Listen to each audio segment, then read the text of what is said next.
Kita juga berperanan untuk meningkatkan tahap kesedaran rakyat kepada kepentingan alam sekitar. Kita tidak mahu generasi kita sekarang dipersalahkan oleh generasi akan datang apabila sungai-sungai ini mati, semua sungai kelas 5, di mana lagi sumber-sumber air untuk kita.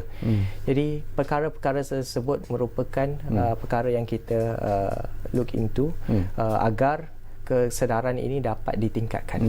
Dari pandangan SPAN sendiri lah, kita bercakap mungkin kita looking ahead lah, Syahir ya, kita melihat ke depan sekarang ni, mungkin dalam masa 10-20 tahun yang akan datang ini, apakah sumber air itu akan menjadi satu masalah sekiranya tindakan-tindakan proaktif tidak kita lakukan sekarang ni. Dari jangkaan anda, mungkin dari segi empangan air misalnya, apakah kita perlu memperbanyakkan empangan di seluruh negara dalam untuk menampung permintaan yang sudah tentunya akan bertambah daripada pengguna dan juga rakyat yang sentiasa menggunakan air khususnya. Ya. Mungkin ramai yang tidak sedar tentang kepentingan sungai. Akibat kemusnahan sungai ini boleh mengancam kehidupan manusia. Kita melihat kepada contoh rakyat di India contohnya. Petani-petani di India dilaporkan berada dalam keadaan tidak menentu apabila mereka kerugian beratus-ratus ribu ringgit kerana tanaman-tanamannya tidak terhasil. Akibat daripada tersebut berlaku kemelesetan ekonomi di kawasan India dan berlaku kemiskinan yang ketara. Itu di India. Kita lihat di Cape Town, Afrika Selatan. Mereka mula mengalami masalah air sejak tahun 2015. Dan apabila tahun 2017, kerajaan mereka memperkenalkan Day Zero. Itu ayat diorang. Apabila mereka memperkenalkan Day Zero ini, setiap orang hanya dibekalkan hanya 25 liter sehari. Dicatu sehingga bertahun-tahun. Dan apabila ini berlaku, rakyat mereka mengalami kemurungan. Jadi BBC News juga pernah menyenaraikan sebanyak 11 bandar utama di dunia yang bakal mengalami kehilangan sumber air. Dan ianya termasuklah di Sao Paulo, Brazil, Bangalore, India, Beijing, China. Dan kita amat bertuah kerana kita tidak tersenarai. Namun begitu, kita semua tidak boleh leka dan alpa. Kerana seperti yang saya nyatakan tadi, ada segelintir daripada kita yang melihat sungai ini sekadar tong sampah besar. Ada yang melihat apabila buka pili air ini, air dah ada. Dan air ini datang dari pili, bukan dari sungai. Jadi sentimen tersebut, pemikiran tersebut perlu diperbetulkan. Kita melihat kepada alternatif sebenarnya. Jika pencemaran sungai ini berlaku terlalu banyak, apakah alternatif-alternatif yang kita boleh lakukan? Yang pertama, kita lihat kepada penggunaan sumber air bawah tanah. Penggunaan sumber air bawah tanah ini bukan satu perkara yang baru. Sumber air bawah tanah ini sudah digunakan oleh rakyat di Kelantan dan sudah digunakan oleh pengusaha-pengusaha di Selangor untuk kegiatan industri. Dan sumber air bawah tanah ini mempunyai kapasiti 5 trilion meter padu bawah tanah di negara kita. Dan terdapat 2 negara besar yang merupakan negara pelopor kepada teknologi air bawah tanah, iaitu Jepun dan juga Korea.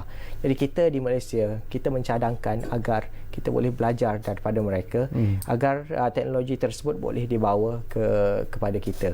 Namun begitu, saya ingin nyatakan di sini, SPAN ataupun polis air ni, kita tidak mempunyai bidang kuasa dari sudut sumber. Sumber-sumber ini di bawah bidang kuasa kerajaan negeri. Jadi tapi kita sebagai Suruhanjaya, kita boleh menjadi bridge antara kerajaan negeri dan juga operator dalam usaha untuk memajukan industri air bawah tanah. Saya juga ingin dapatkan pandangan Syahir ini juga untuk melihat ke hadapan. Ini pun satu persoalan yang sering dimainkan di luar sana lah. Tarif air ini pun menjadi satu persoalan yang menarik. Ada yang melihat bahawa tarif air yang dikenakan oleh di negara kita ini begitu rendah sekali, dan akibatnya kita melakukan apa yang disebut sebagai pembaziran penggunaan air. Jadi apakah SPAN melihat bahawa mungkin masanya sudah sampai di mana tarif air itu mungkin perlu naikkan, bukanlah terlalu tinggi, tetapi sekurang-kurangnya pengguna mungkin terpaksa memikir 2-3 kali lah sebelum mereka membazirkan penggunaan air. Pandangan SPAN dalam persoalan ini. Pada pandangan kita, memang kita melihat kepada penyelarasan tarif air. Tidak bermakna tarif air itu naik. Kita mahu selaraskan di seluruh negeri. Itu yang pertama. Yang kedua, kita mahu menyelaraskan dari sudut tarif air di setiap zon. Dan zon ini dinamakan zon domestik. Zon domestik ini merupakan kita lah sebagai pengguna. Dan ada juga zon bukan domestik, iaitu premis-premis, dan juga zon khas lah, iaitu bangunan-bangunan kerajaan umpamanya. Jadi kita melihat kepada ketiga-tiga zon ini untuk menyelaraskan air. Dan pada saya, kita tidak mahu menghukum rakyat dengan menaikkan taraf air agar mereka tidak melakukan pembaziran. Apa yang kita mahu lakukan adalah dari sudut pendidikan. Itu lebih utama dan lebih penting pada saya. Bila saya sebut tentang pendidikan, bila saya sebut tentang kempen pendidikan dan sebagainya, apa sebenarnya yang dilakukan semasa kempen tersebut? Antara perkara yang kita lakukan mengikut audiens kita lah. Contohnya dengan anak-anak kita di peringkat sekolah. Apa yang kita lakukan, kita memberikan kesedaran tentang cara menggunakan air. Contoh paling mudah, apabila kita gosok gigi, kita tutup bilik air. Dan itu mengelakkan pembaziran. Kita juga terlibat dalam kempen-kempen dalam mengenal pasti barangan-barangan yang